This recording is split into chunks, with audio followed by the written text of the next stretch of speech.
بسم اللہ الرحمن الرحیم۔ اللہ تعالی ہمارے دلوں کو پاکی اور طہارت عطا فرمائیں۔ آج ایک عجیب معجزاتی دعا کا تذکرہ ہے جن کو بے حیائی کے خیالات زیادہ آتے ہیں، جن کا بار بار اس گناہ کا ذہن بنتا ہے جو اللہ تعالیٰ کو بہت ناپسند ہے، وہ جن کی آنکھیں بار بار بھٹک جاتی ہیں اور خیانت سے ناپاک ہوتی رہتی ہیں، وہ جو بے حیائی کو دیکھتے ہیں اور دل میں بسا لیتے ہیں، ان کے لیے یہ دعا اکثیر ہے۔ یہ حضرت آقا مدنی کریم صلی اللہ علیہ وسلم کا معجزہ ہے۔ ایک نوجوان صحابی رضی اللہ عنہ نے آپ صلی اللہ علیہ وسلم سے زنا کی اجازت مانگی۔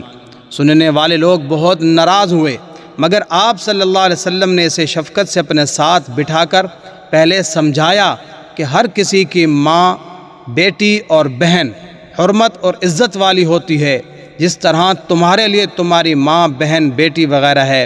اور پھر آپ صلی اللہ علیہ وسلم نے اس کے سینے پر ہاتھ رکھ کر دعا دی، اللہم طہر قلبہ وحسن فرجہ واغفر ذنبہ۔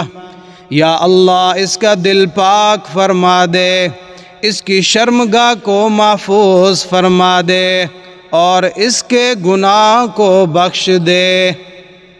3 جملے ہیں اور 3 دعائیں۔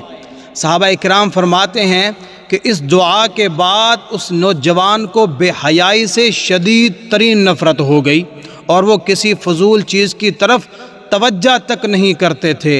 یہ آپ صلی اللہ علیہ وسلم کا معجزہ، آپ کے مبارک ہاتھوں اور آپ کی دعاؤں کا فیض تھا۔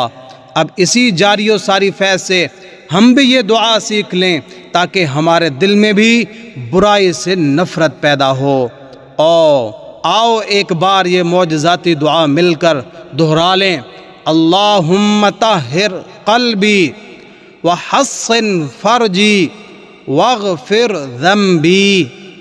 اور اس دعا کو نفل نماز کے رکوع، سجدوں اور اتحیات کے اخیر اور اذان و اقامت کے درمیان یا کسی بھی قبولیت والے وقت اور مقام یا ویسے ہی کسی وقت یا خاص طور پر وسوسے کے وقت اپنا معمول بنا لیں تو آپ بہت جلد اپنے حالات میں عجیب نورانی تبدیلی محسوس کریں گے انشاءاللہ۔